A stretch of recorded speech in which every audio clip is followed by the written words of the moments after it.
Welcome to Guitar Geography.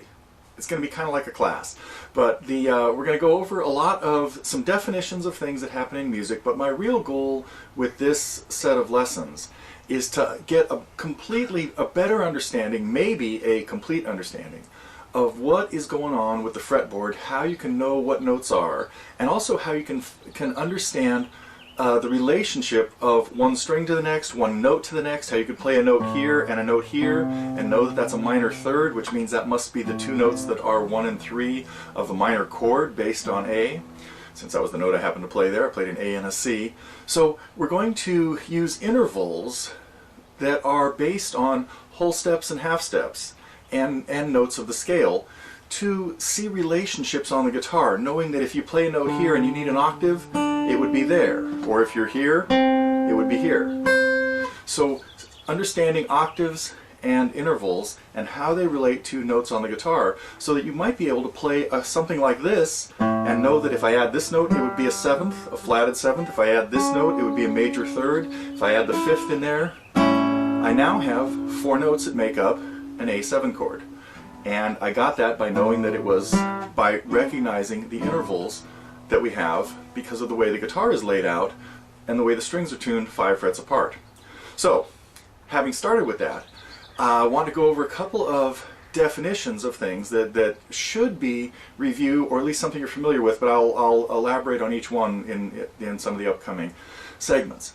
The guitar, of course, has got frets, and each fret defines a place where we can play a note. And from one fret to the next, as you hopefully know, we call that distance a half step. On the piano, this would be equivalent of one key to the next key, black or white. The nearest key is a half step away. On the guitar, from one fret to the next, second fret to the third fret, would be a half step.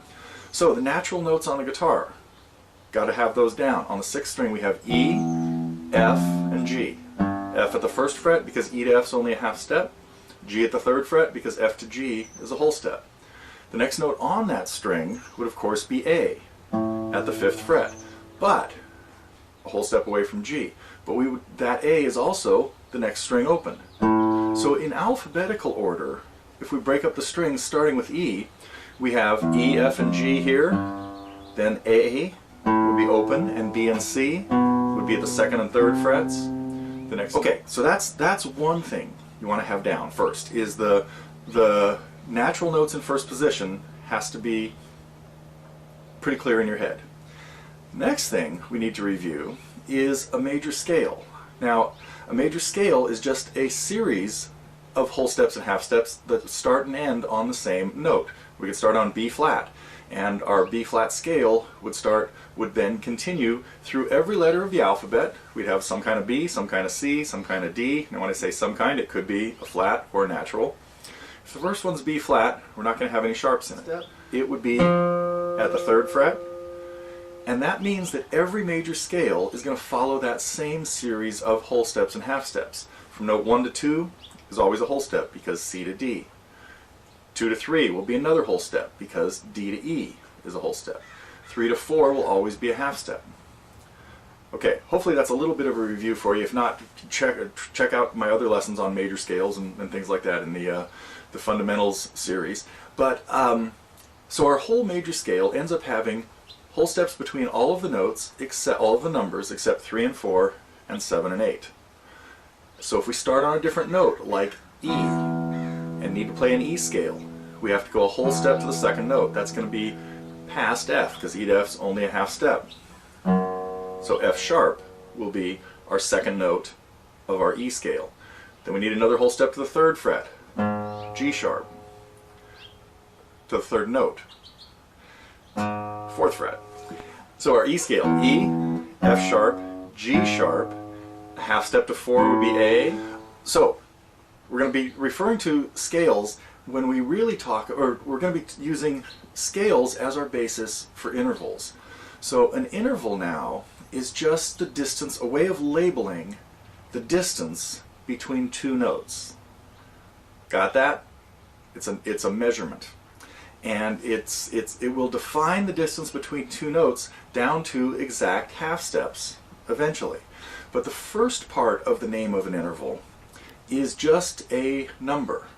Second, third, fourth, fifth, sixth, seventh octave. That is telling you how far apart those notes are. And they're based on the major scale.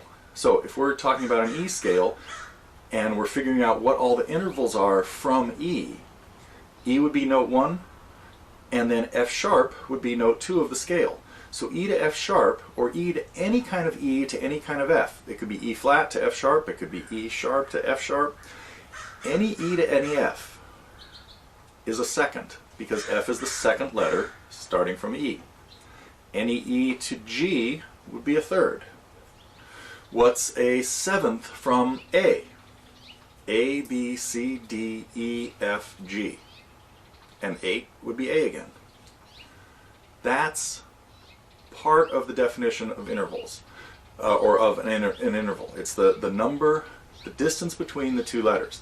Then we're going to fine tune that, and that's all stuff we'll get into as part of what's going on here in this set of lessons. The other big part we're going to get to then is how to recognize those on the guitar. So it'll be a while till we get to that. Well, maybe not too long. But these couple things are important that you understand in the beginning, and if they're a little shaky, I'm going to redefine them in upcoming segments a little bit more. We'll take a look at natural notes, the major scale, and all that kind of stuff. But just wanted to have a little, like I mentioned, preview and review here of what's going on. So you need to understand whole steps and half steps, the natural notes in first position, a major scale, and then the number part of an interval of just the two notes. E to D. What is it? E, F, G, A, B, C, D. It's the seventh. Okay, a lot more coming up, but that's kind of the overview of what we're going to be talking about here in guitar geography.